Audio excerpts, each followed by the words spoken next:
Okay, so before I start this week's analysis, I'd like to thank Crunchyroll for sponsoring this video.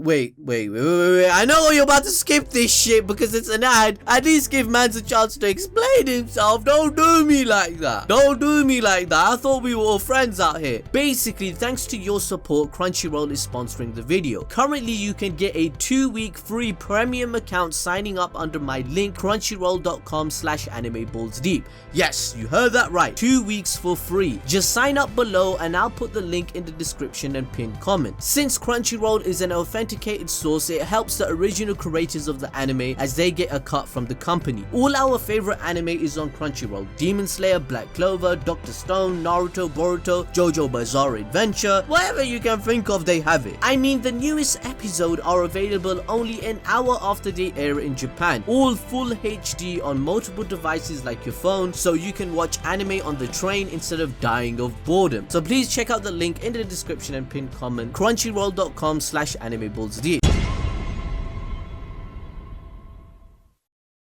Welcome back everyone, and it's time to go balls deep, and today we are talking about what the hell just happened in the latest Demon Slayer chapter, because this stuff was ridiculous. I'm gonna keep this video short. I'm not going to explain everything step by step as I usually do, since I already covered 2 theories regarding the ending of Demon Slayer and how the events will turn out to be in the upcoming chapters. If you haven't seen part 1 or 2 to these theories, I highly suggest checking them out because parts of the theory are coming true. The most important question everyone wants to actually know is our best boy Tanjiro dead?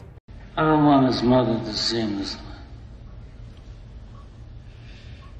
Look how they massacred my boy. So personally, do I think Tanjiro is actually dead? Has the author actually ripped our goddamn hearts with this sudden change in the story? Well, I personally still believe Tanjiro is alive, and I don't think the story will make sense if he dies at this point due to how the narrative has been set up. In my personal opinion, I still think Tanjiro or Nezuko dying is a possibility at the end of the manga. No one has plot armor in Demon Slayer. We can all agree the author isn't afraid to kill off fan favorites if the story requires it. Tanjiro or Nezuko can die by the end of the arc as a sacrifice when Muzan loses. This would mean they have completed their jobs in this life to move on to the next, as this has been foreshadowed throughout the manga.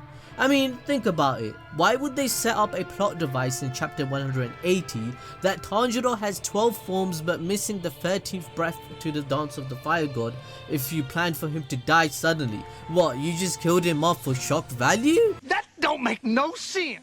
We found out from Ubayashiki that Muzan cannot die by his neck getting cut off. We saw this come into reality within chapter 184 as the snake dude couldn't do anything as he regenerates. And yes, I called him the snake dude because I can't remember this guy's name. My Japanese is bad. I'm not trying to disrespect him. I'm sorry, okay? Essentially, to defeat Muzan, the pillars need this crucial aspect of the 13th breath of the dance of the fire god that was missing, because it was the original sun breath that Yoriichi created. That's what you have to remember.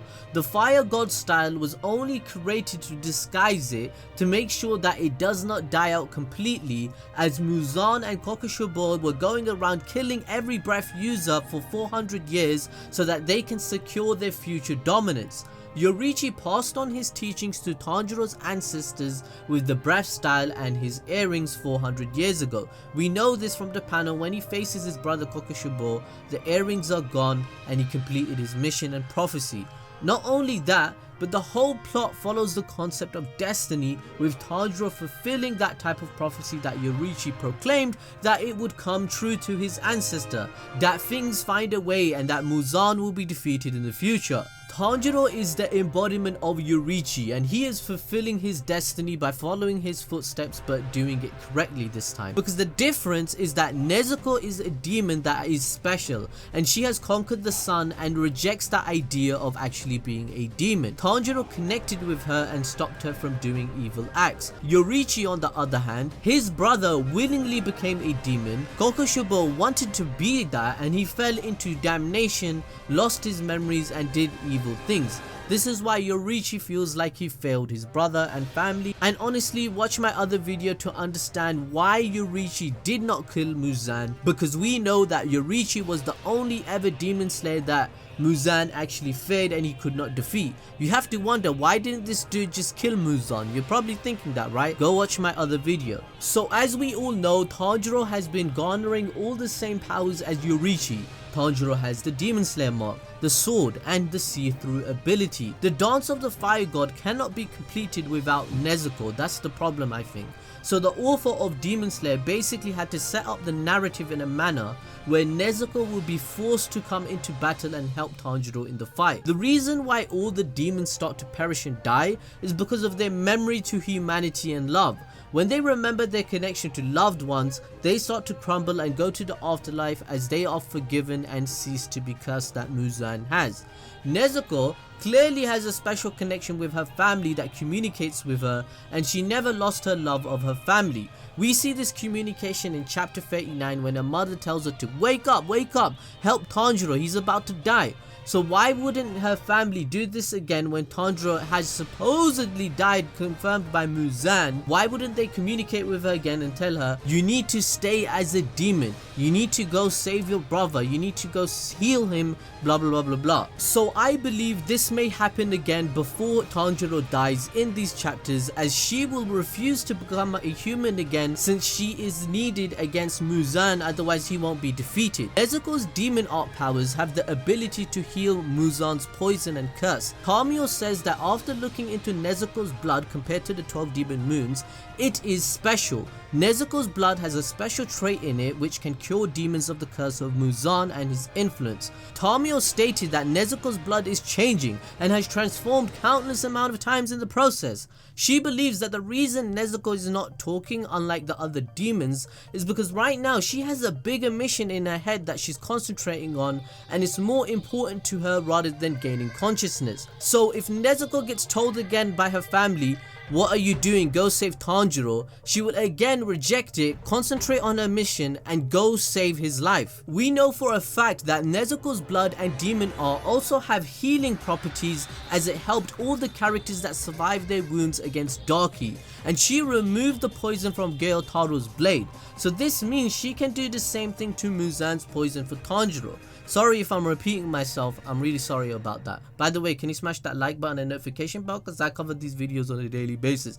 So as I said, the manga has already foreshadowed the fact. So I think Nezuko may appear after the other pillars that are missing. Himejima is missing and the wind pillar, Tsunemi, is missing. So they're gonna appear in the next chapter. Or maybe they will appear with Nezuko. One of the three things is gonna happen where these guys need to come help fight this dude because he's just so broken. The manga has already stated that Nezuko is part of the team, just as Ubayashiki said. She also needs to help Tanjiro figure out what the 13th breath style of the Dance of the Fire God is, because she would have witnessed their father doing it year in year out as a family. Tanjiro witnessed what he was doing, so why hasn't Nezuko, right?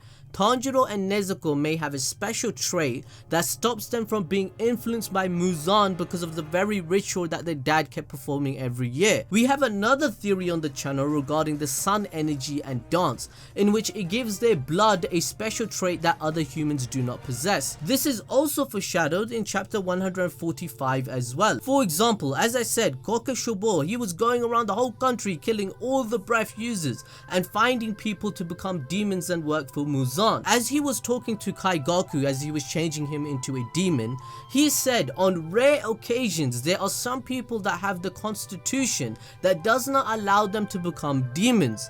So is Tanjiro part of this rare constitution? Who knows? Why else would the narrative mention this? Why would Muzan specifically say in the chapter that his blood this time round will not turn Tanjiro into a demon, that he is indeed dead? I think the author is making it pretty clear that Tanjiro will not become a demon, because if he did become a demon, that just means Muzan gains control over him and kill him, because he has control over people that are cursed by him, just as we saw in chapter 183. He killed the demon that was controlling the mansion. He said, fuck it, I'm gonna kill this bitch, she ain't doing her job, and he clenched his fist, destroyed her, right? Furthermore, Nezuko can actually help all the demon slayers in the fight, as Tanjiro will fulfill his prophecy of being like Yoriichi, because she helps his black sword turn red, which is needed since it harnesses the power of the sun. I think Himejima and the Wind Pillar will show up, and imagine Nezuko being able to turn all their swords red just like they did against Kokushibo. That's one of the reasons they beat Kokushibo, so why wouldn't they do this power again against Muzan? Another possibility is that Tanjiro has stopped his breathing to focus on healing himself.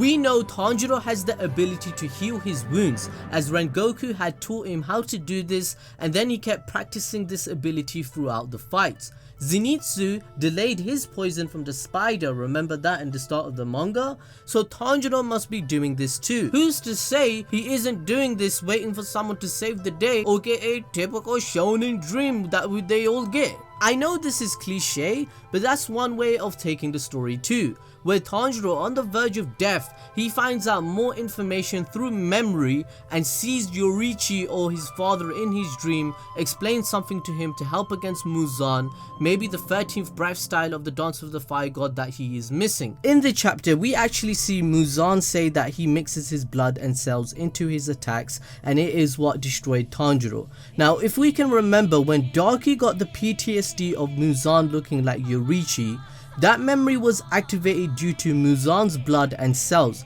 She saw Tanjiro as the image of him, the man that defeated Muzan, a memory that was Muzan's and not hers at all, right? Now, since Tanjiro has Muzan's cells within him now in this chapter, this would then explain a possibility of how Tanjiro will see the memories of Yoriichi's fight with Muzan before Nezuko comes to save him or something else the plot needs.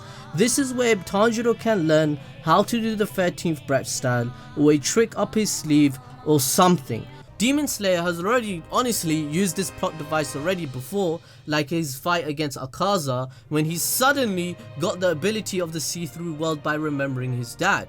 If Nezuko can communicate with his family, why can't Tanjiro? Maybe it's the power of the bloodline that they developed. One last possibility is that someone in the team has a healing serum like Yoshiro, because Tamio had created a medicine, right?